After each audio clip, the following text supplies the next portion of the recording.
Ya, masih di indahnya Ramadan bersama UAS dan sahabat. Kali ini Ustadz Taufikur Rahman yang insya Allah akan melanjutkan cerita dan pantunnya, Masya Allah, di aturan hidup untuk manusia. Silakan, waktu dan tempat kami persilakan Ustadz. Izin Tuan Guru ya. Nah, setelah kita tahu 4 penjuru di mana godaan iblis kepada kita, ada solusinya. Oh jelas, ya. Oleh karenanya, saya singkat dalam kesempatan yang singkat ini, kita harus persiapkan bukan hanya diri kita, bahkan untuk regenerasi kita ke depan. 4I. Ya, Bapak Ibu ada berapa? 4. Kepiting di dalam kerang, kerang dicapit batu, pasang kuping biar terang, Al-Fagir sebutkan satu persatu. Asik. Oke Guru ya. Alhamdulillah. Ada tokek ketimpuk batu. Oke lah kalau begitu. Yang pertama, ya harus tahu caranya juga, karena mereka punya siasat 4 penjuru. Siap atau enggak siap, bukan kata Taufikur Rahman. Di Quran surat ke-58, juz ke-28, ayat 11. Atau boleh juga dilihat di Quran surat ke-18, juz ke-16, ayat ke-109. Apa berarti I pertama? I pertama dipersiapkan ilmu. Oleh karenanya di situ dijelaskan oleh Al-Qur'an, yarfa'illahu alladhina amanu minkum walladhina utul ilma darajat. Atau dalam surat Al-Kahfi bagian akhirnya, kullau kanal bahru midadan likalimati rabbi lanafidal bahru qabla an tanfada kalimatu rabbi walau ji'na bimislihi madada. Katakan kepada mereka ya Muhammad, sekiranya lautan dijadikan tinta, habis laut Ancol, tambah Anyer, kurang Anyer, pindah Pangandaran, pindah lagi yang namanya seluruh lautan yang ada di dunia untuk menulis ilmu-ilmu Allah.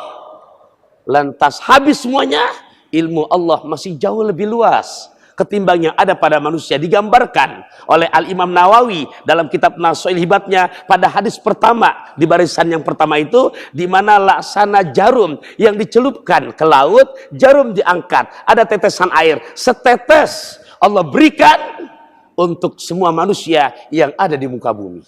Ya Allah. Makanya pantas kalau kata Sayyidina Ali, kalau ada orang mengatakan saya sudah jadi orang alim, tandai dia orang bodoh. Ya, hadirin hadirat rahimakumullah, khususnya buat para orang-orang tua yang saya cintai karena Allah, ini pesan buat kita sebagai orang tua, ya, di mana Allah memesankan surat keempat, juz keempat, ayat 9. Di situ, masya Allah, wanti-wanti Allah kepada kita sebagai orang tua. Wal yakhsalladzina law taraku min khalfihim dzurriyyatan diafa. Hai Taufikur Rahman, kamu sekarang udah jadi bukan anak-anak lagi. Bahkan kamu asbab menikah dari enak, anak. Betul Guru ya? Iya. Nah setelah anak, tolong jangan sampai kamu meninggalkan di belakang kamu dzurriyyatan diafa. Anak yang lemah. Lemah ilmu SDM-nya. Lemah imannya.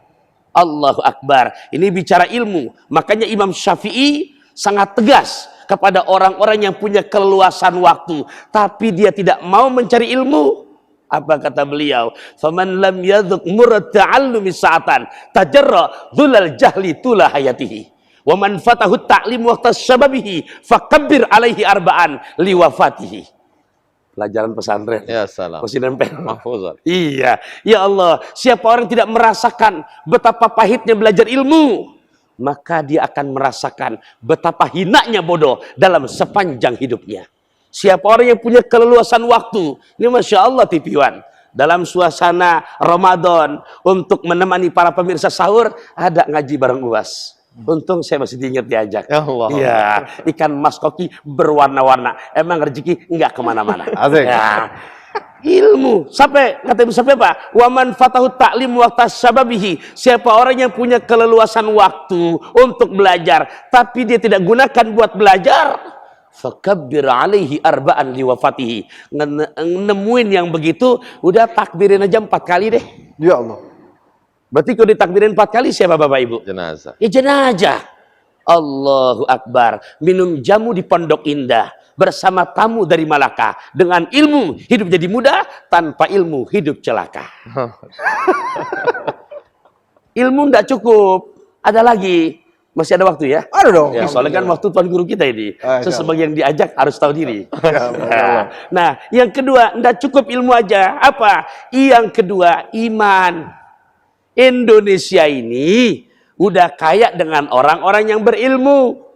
Indonesia ini sudah kaya dengan orang-orang yang pinter. Mana buktinya? Lihat aja setiap tahun. Dari mulai Raudatul Atfal, TK, masuk Ibtidaiyah, SD, kemudian masuk SLTP, Sanawiyah, SMP, kemudian masuk SLTA, bahkan akademisi. Setiap tahun wisuda, mereka lulus. Orang pinter. Tapi Indonesia masih miskin dengan orang pinter yang memiliki hati yang benar. Nah, untuk mengantarkan hamba-hamba yang berkualitas ilmiah dan berakhlakul karimah, kita harus perkuat dengan yang kedua. Apa? Iman. Berarti tadi kalau yang pertama adalah manusia diciptakan untuk beribadah, yang kedua adalah untuk menjaga bumi ini juga, gitu ya? Untuk ibadah sukses, ilmunya, imannya. Oke. Masya Allah. Oke, habis ini kita akan segera kembali dan bahas lagi lebih detail lagi. Jadi ikan tenggiri makan kemiri, kami akan segera kembali setelah yang satu ini. Tetap di indahnya Ramadan bersama Uwas dan sahabat. Masya Allah.